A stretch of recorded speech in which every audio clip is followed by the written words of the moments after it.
So these are the 7 foods that God says, okay, these are going to be a blessing to you.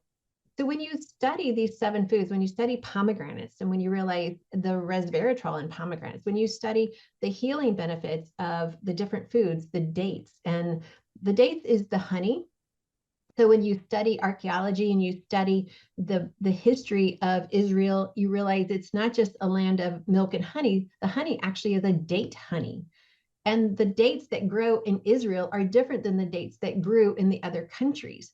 The health benefits were so much greater. And the healing of the microbiome, which they didn't call it microbiome, but when you study, it's like, oh, you're healing the microbiome with those dates. That's what it did. And so you look at the figs and the healing benefit of figs. You look at the wheat, the barley. I mean, barley is what gives every warrior their stamina, to be able to stay strong. It brings in that healing for the microbiome, that lining of the gut.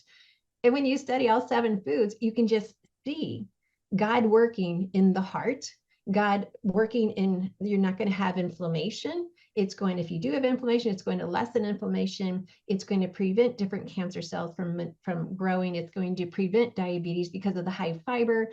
I mean, it's just every word in nutrition falls in those 7 foods.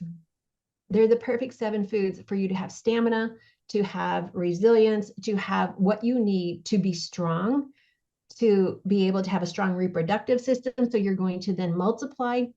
But then if you want to learn something even more interesting about that, there's also why he chose those 7 foods. So I'll see what you're ready for.